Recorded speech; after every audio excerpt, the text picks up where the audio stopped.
For 2 years, I silently financed my sister's entire lifestyle, her university fees, apartment rent, car expenses, even her groceries. I never once boasted about it. I didn't tell a soul. I simply kept going, putting my own dreams on hold so she could chase hers. Then one evening, everything shattered. She stood before our parents with a face full of phony grief and accused me of stealing $40,000 from the family investment account. And the worst part, they believed her without hesitation. No one questioned anything. No one asked for proof. They didn't even give me a chance to speak. The person who had been shouldering the family's burdens was suddenly branded a criminal. What Madison didn't realize was that I had been quietly keeping her world from falling apart. But after that night, I stopped. No more tuition payments. No more rent. No more behind-the-scenes help. And as the foundation she stood on began to crack, the truth started surfacing. Her lies unraveled, and reality hit harder than she ever imagined. What followed didn't just expose her, it changed everything. My name is Rachel.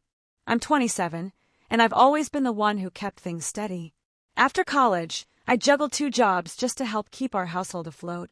Madison, my younger sister, was the golden child, all sweetness and charm when our parents were around, but manipulative and entitled behind closed doors. For the past couple of years, I've been secretly funding her education and lifestyle. No one knew. Not even Madison realized how deep my support ran. I believe in her potential, and even though it was draining my savings, I thought I was doing the right thing. Then, one Sunday evening, my world caved in. I came home exhausted, craving nothing but quiet. But my mom's stern expression told me something was wrong. "We need to talk," she said sharply. In the living room, my dad stood stiffly, arms crossed. Madison was there too, her eyes glistening with crocodile tears. "I can't believe you did this," she whispered, shaking her head like her heart was breaking. "Did what?" I asked, completely lost. My dad thrust his phone at me. Madison had pulled together screenshots, transaction histories, all pointing to me. "You stole $40,000 from the family fund," she said, voice trembling with false emotion. I blinked, stunned. I hadn't touched that account in over a year. I barely remembered the login details. "You're the only one with access," she added. "And now the money's gone. Did you really think we wouldn't find out?" I stood there frozen. None of this made sense.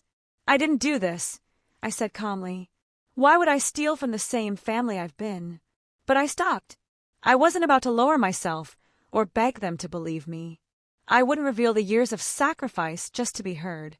"You've always been jealous," my mother snapped. "Madison's worked so hard, and you just couldn't handle it." I stared at them, speechless. Not one person asked me for proof. No one cared to hear my side. "You're not welcome here anymore," my father said flatly. "Pack your things.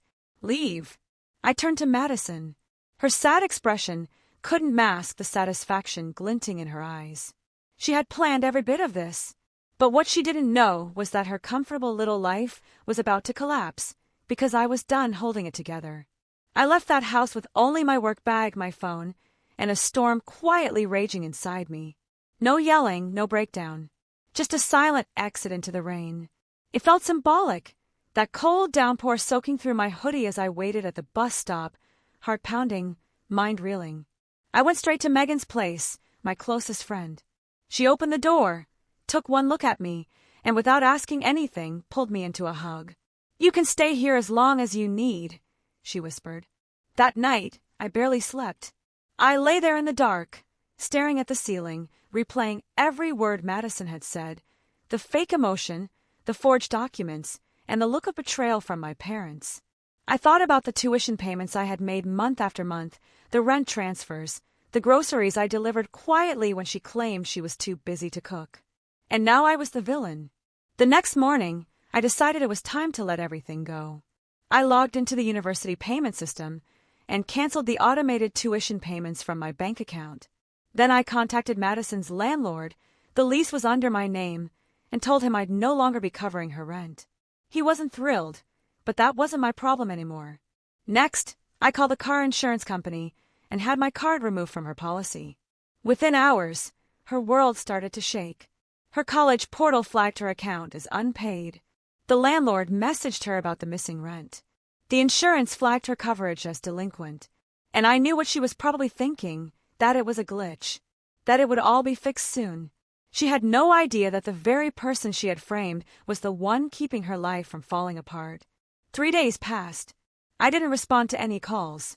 I blocked her the second she texted. Megan took care of me, made sure I ate, and even got me to smile a little. But inside, I was still raw. Then the first ripple hit. My phone buzzed with a message from a number I didn't recognize. "Hi, this is Lisa from Brookwood Apartments. Rent for Madison's unit hasn't been paid. Could you confirm if you're still the guarantor?" I ignored it. I didn't owe them anything anymore. That evening, Megan came into the room with her phone. "You need to see this," she said. It was Madison's Instagram story, filled with crying emojis and dramatic captions. "Some people will stab you in the back when you least expect it. Can't believe my own sister would do this." I rolled my eyes. Typical Madison, always spinning the story, always the victim. But she still didn't understand the weight of what was coming. The next morning, my phone rang. It was a familiar name, Mrs. Harlow, a college counselor I'd dealt with before when setting up Madison's tuition. Her voice was soft. "Rachel, I hope you're okay. I just wanted to let you know we've contacted your sister regarding her unpaid tuition. She claims you're intentionally trying to ruin her future," the counselor explained softly, "and she refused to provide any new payment details. But according to our internal records, every cent of her tuition up until this past week came directly from your account. I just thought I should hear it from you." I paused, letting her words settle. "Thank you," I said quietly. "The truth has a way of showing up, and it's on its way." And I meant it, because what Madison didn't realize was that I had kept everything. Every bank transaction, each payment confirmation, archived emails, receipts. Solid proof that I was the one funding her life while she basked in the praise. But I wasn't covering for her anymore. She was about to find out what it felt like when lies collapse and truth does the crushing. By the week's end, everything began unraveling even faster than I had imagined. Megan and I were sipping coffee on her apartment balcony when my phone rang. My dad's name lit up the screen. I stared, debating for a second, then tapped decline. He called again, then my mom, then Madison. They were all trying to reach me now.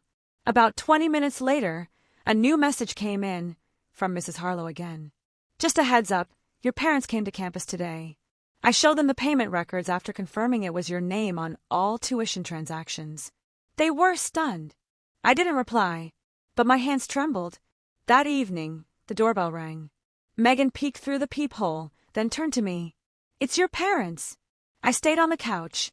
She opened the door, just enough to step outside. "She doesn't want to talk," Megan told them firmly. "You should go." Still, their voices filtered through. My mother's voice was fragile now, almost pleading. "Please, just tell her we're trying to understand. We didn't know. Madison told us Rachel was jealous, that she was manipulating us." Manipulating? I almost laughed out loud. Then my dad's voice. "We made a terrible mistake. We see that now. We want to make this right." But they didn't knock.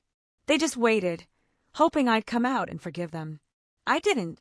Instead, I sent every piece of proof to my lawyer, screenshots of tuition transactions, rent payments, insurance bills. I even attached a message Madison once accidentally sent me instead of her friend. "I'm going to make her look like the thief. Once she's out of the house, everything will be mine." Within an hour, my lawyer replied, "We can proceed with both the defamation lawsuit and a fraud report for document falsification. Ready for me to file?" I replied with one word, yes. Madison had tried to destroy my life. Now I was ready to take it back, legally, with evidence. It didn't take long for it all to come crashing down. Within 2 weeks, Madison was served with formal legal notices. She had no idea I possessed time-stamped records of every transaction, every forged file she submitted, every false claim she made. My attorney, Mr. Dawson, filed a defamation lawsuit and also submitted a fraud report to local law enforcement. The most damning evidence: Madison had accidentally stored the same fake bank transfer screenshots in our shared Google Drive months earlier. The files included clear timestamps that proved she had edited them herself. She was finished before she even knew what hit her. One morning, as Megan and I were having breakfast, My phone lit up with breaking news. Madison Gray, 21, under formal investigation for financial fraud and document forgery connected to falsified banking records and public defamation. Though she wasn't arrested immediately, a court date was issued. Her college responded by suspending her enrollment, pending the outcome of the investigation. Her landlord initiated eviction proceedings, and her car insurance was canceled permanently due to non-payment. She unraveled. She tried to save face on Instagram again, posting some vague quote about being misunderstood. But this time, the response was different. Once court filings became public and people saw the truth, the comments were brutal. Sympathy disappeared. The same girl who once plotted to ruin me was now drowning in the chaos she created. And my parents? They came back again, this time to my office. My father approached quietly during my lunch break. "Rachel," he began softly, "please, we know now. We were wrong.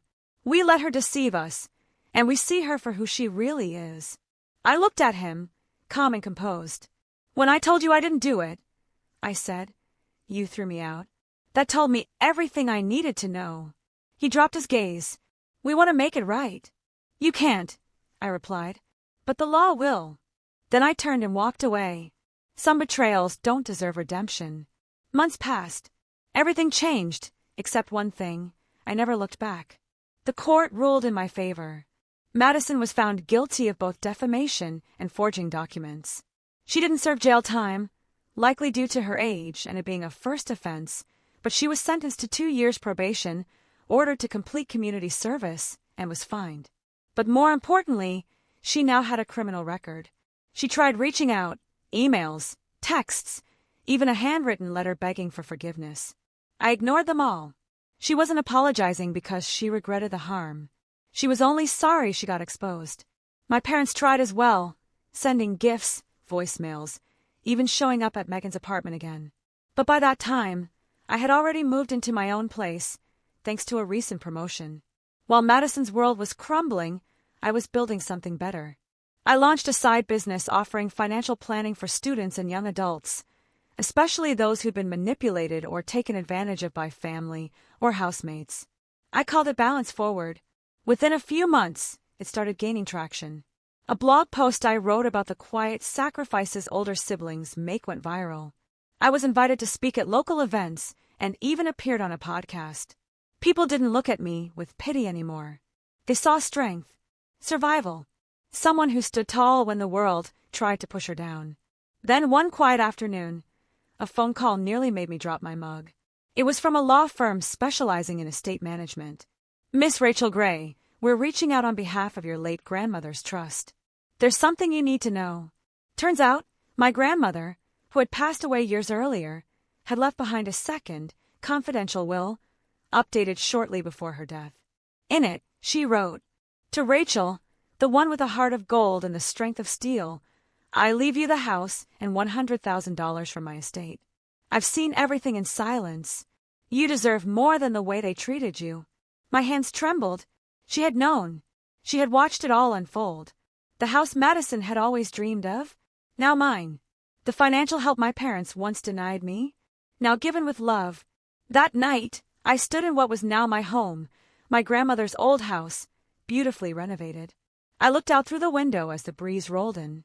They tried to break me with deception. But I rose, with truth, with strength, and with justice.